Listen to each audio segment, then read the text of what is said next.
주행이 임할 때라는 제목으로 말씀을 나누겠습니다.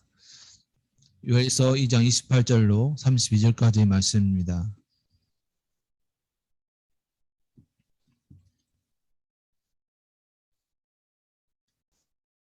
지난주에 우리는 하나님께서 우리를 부르시고 계심을 발견하는 말씀으로 배웠습니다.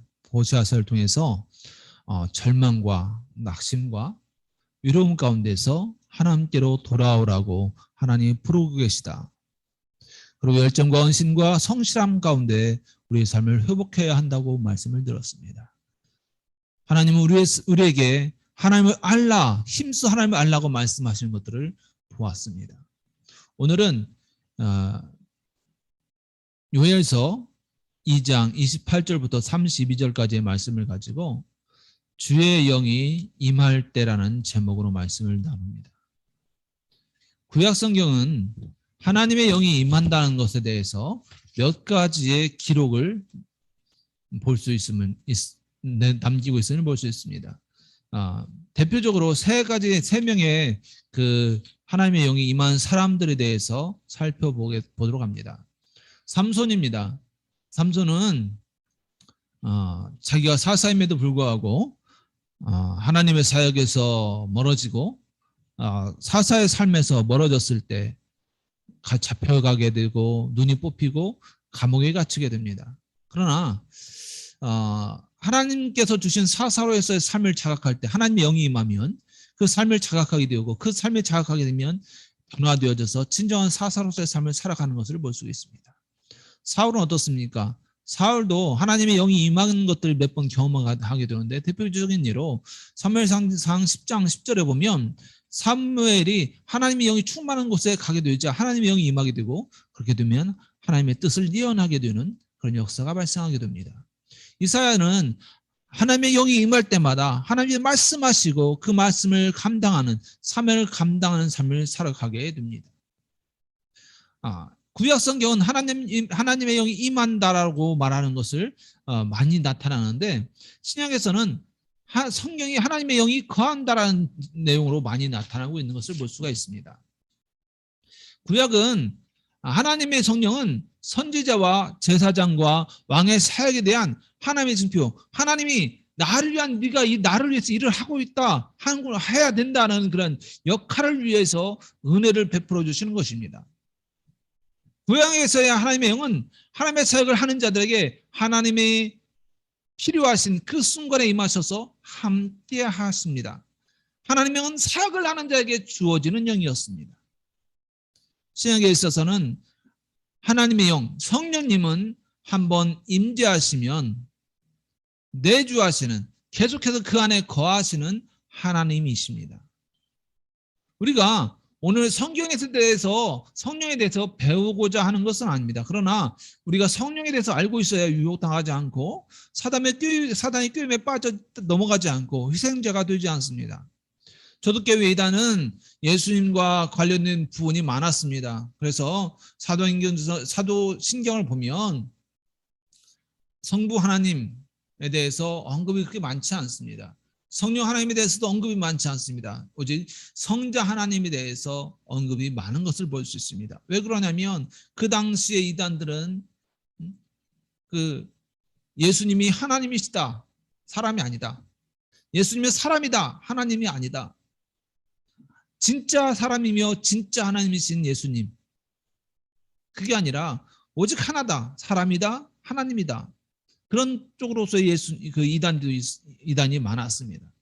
그렇기 때문에 예수님에 대해서 정확하게 아는 것들이 많이 필요했던 것입니다.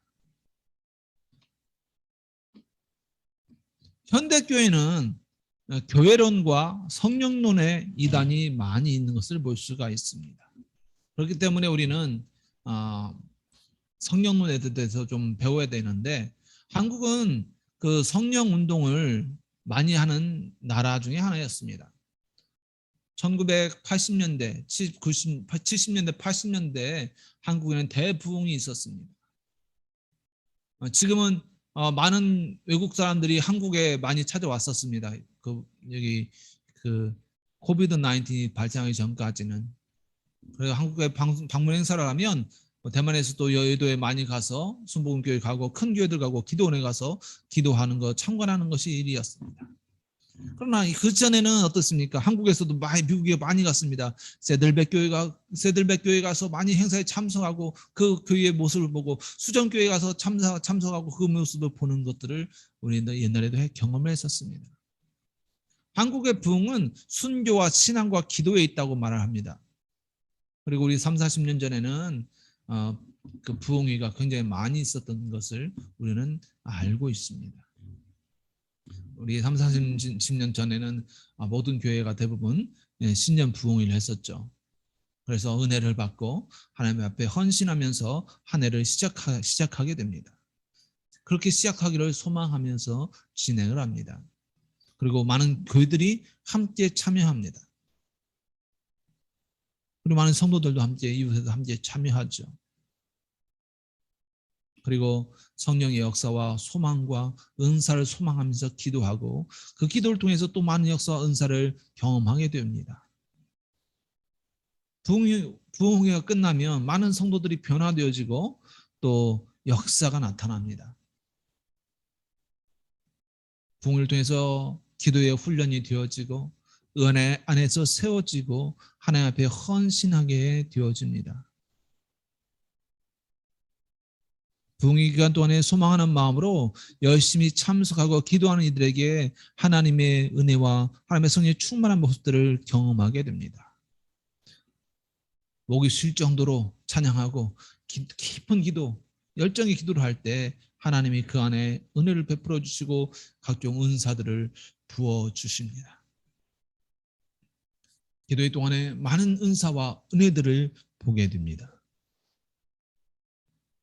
하나님의 영이 임하여 각 사람들이 나타나는 역사들을 경험하게 됩니다. 부흥회가 마쳐지면 사람들이 변화가 보여집니다. 하나님의 사역에 헌신하고 더 신실해지고 어떤 이는 언어의 생활에 변화가 나타나기도 하고 어떤 이에게는 다른 사람과의 관계에서 변화가 나타나기도 합니다. 그런데 문제는 이런 것이 오래 가지 않는다는 것입니다. 시간이 지나고 부흥회는 점점 줄어들면서 말씀 사역이라는 것이 요즘 유행하고 있습니다. 부흥회는 영적인 부흥을 통해서 신앙이 체험되어지는 것입니다. 신앙 체험을 중심으로 진행되어지는 것입니다. 말씀 사역은 말 그대로 하나님의 말씀을 풀어서 가르치는 것입니다. 형식은 비슷해도 스타일은 많이 다르죠. 부흥회 스타일이 감성적이라 한다면 사경의 스타일은 지적입니다. 지금은 또 이제는 말씀을 읽는 그런 것으로 많이 나타나는 것을 볼 수가 있습니다. 성경을 듣고 지금은 성경 듣는 부흥회를 하는 경우도 많습니다. 교회가 변화되어져야 합니다. 그리고 변화되어져 왔습니다. 교회의 변화의 큰 원인은 성령 하나님과의 관계에 있었습니다. 시대에 따라 교회의 모습들은 여러 가지 바뀌는 것을 볼 수 있습니다. 옛날 우리나라는 남녀가 같이 앉을 수 없는 교회였었어요. 그래서 기역자 건물로 한쪽에 남자들만 앉고 한쪽에 여자들 앉고 가운데 뻥 꺼지는 부분에 목사님이 섰습니다. 그래서 남자들은 여자를 볼 수 없고 여자들은 남자를 볼 수 없었습니다. 초기 교회는 그랬어요. 한국의 초기 교회는 그랬습니다. 그러다가 남자끼리만 앉고 여자끼리만 앉는 데가 목사님이 어렸을 때도 그렇게 앉았었습니다. 그러나 지금은 남녀의 구분이 없습니다.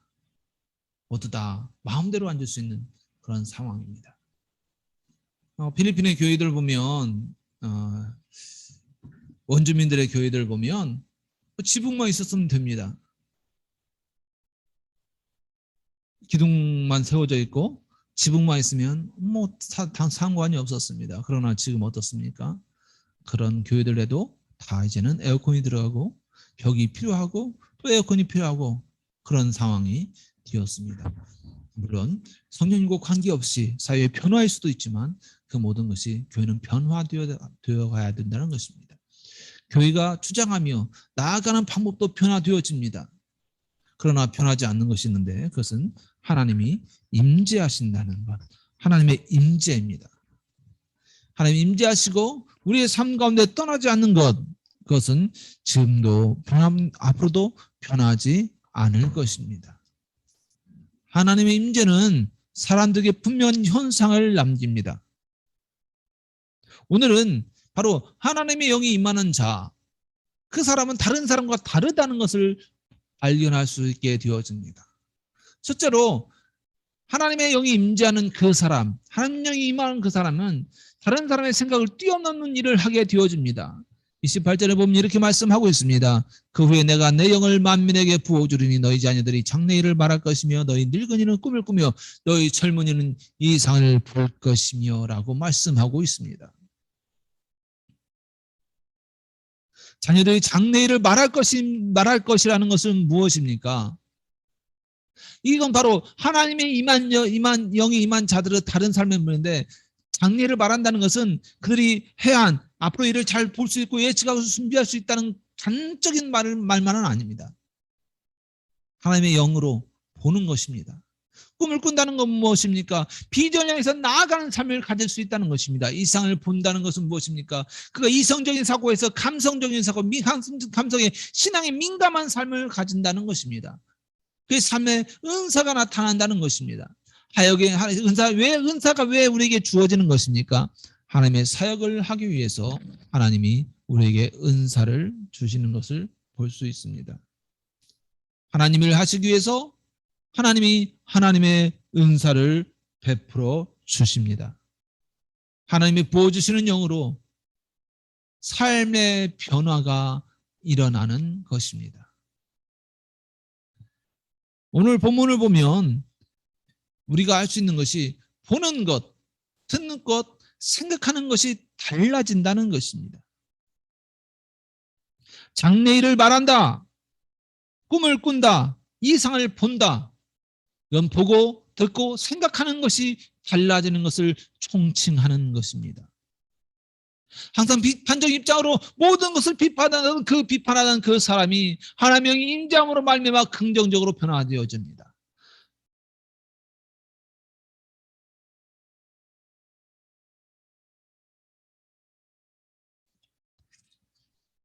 하나님을 하시기 위해서 지금까지 생각하지조차 못했던 일들이 나의 삶 속에 일어나는 걸 보면서 생각이 바뀌게 되어지는 것입니다. 지금까지 환경과 삶의 모습으로 인해서 꿈꾸지 못했던 그런 것들을 현실화해 나가는 삶을 살아가게 됩니다. 이것이 바로 하나님의 영이 임할 때 장래일을 말하고 꿈을 꾸고 이상을 보는 것입니다.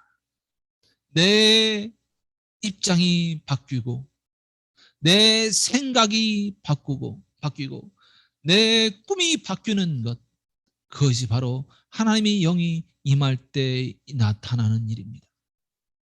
하나님의 영이 임할 때 나타나는 것은 바로 두 번째로는 하나님의 종임을 발견하게 되어지는 것입니다.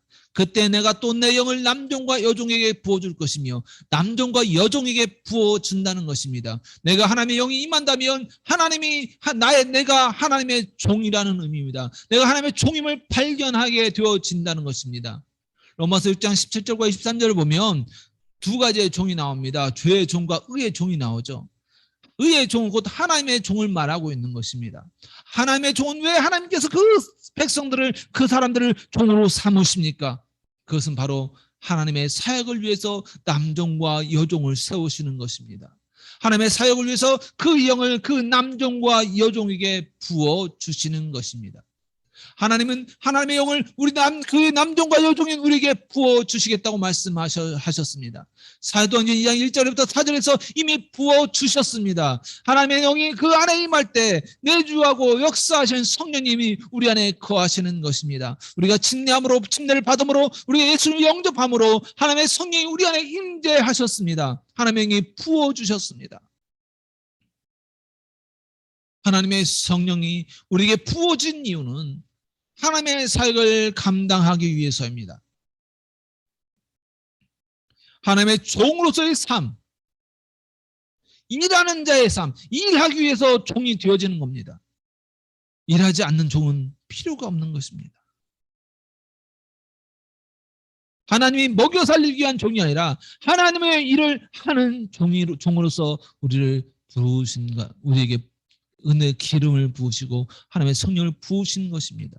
하나님의 일을 하기 위한 능력과 하나님의 일을 하기 위한 은혜로 부어주시는 것입니다. 하나님이 우리 안에 계셔서 능력이 되시고 은혜가 되어주시는 것입니다. 하나님의 영이 부어지게 되면 나 자신을 발견합니다. 내가 하나님의 종, 하나님의 일을 하기 위해서 선택되어진 종, 하나님의 일을 하기 위해 내게 능력을 얻고 하나님의 일을 하기 위해서 내게 하나님께서 은혜를 베풀어 주신다는 것, 그것을 발견하게 되어집니다. 세 번째로 마지막 시대에 부르심을 받은 자는 부르심을 받은 자임을 확신하게 되어진다는 것입니다. 확신이 나타나게 된다는 것입니다. 초림부터 지금까지 매 순간이 말세입니다. 이 말세 하나님은 그 종으로 우리를 부르셨습니다. 이 말세에 하나님의 사역은 무엇입니까? 바로 복음의 증거입니다. 예수님의 제 이름으로 완성되는 그 하나님 나라의 복음을 증거하는 것, 그 일을 위해서 우리를 부르셨습니다. 하나님께서 성령을 부어주시는 것은 그 백성으로 말미암아 그 종으로 말미암아 확신을 갖게 하기 위해서입니다. 우리는 하나님의 나라를 부르셨다는 그 부르심의 확신이 필요합니다. 이 세상을 보면 많은 목적과 의미를 잃어버린 사람들을 볼 수가 있습니다.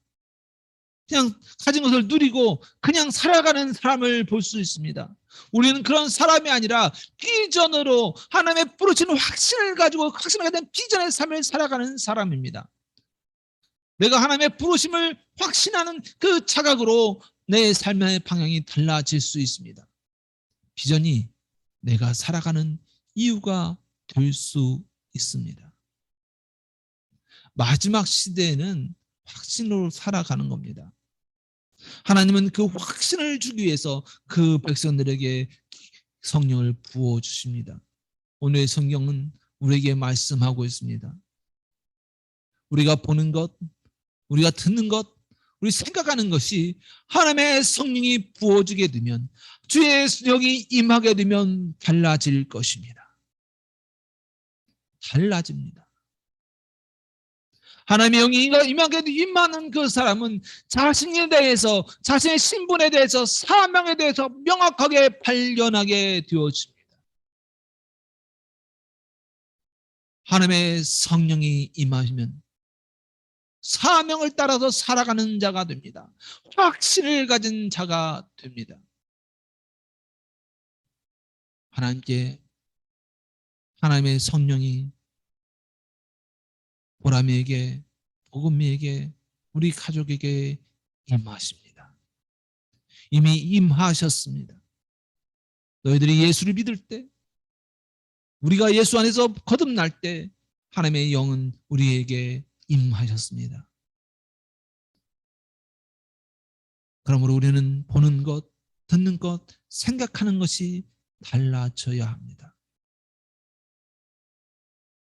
그러므로 우리는 우리의 신분에 대해서 하나님을 위한 사역자로서, 하나님을 위한 사명자로서의 명확한 신분 관계를 깨달아야 합니다.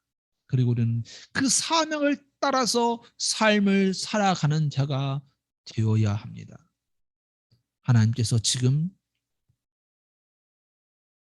사명을 향하여 나를 부르십니다. 보람이를 부르십니다. 복음이를 부르십니다. 뒤돌아보지 말고 하나님을 보고 하나님의 말씀을 듣고 하나님이 무엇라고 말씀하시는지,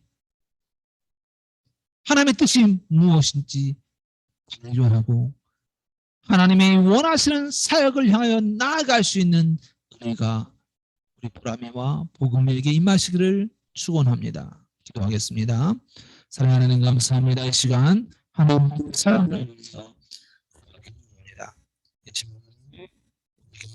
주시고 이 시간 함께 해주셔서 오늘 기뻐하는 우리 어떤 것 생각하는 것이 달라지는 그런 삶을 살아갈 수 있도록 허락하여 주시옵소서.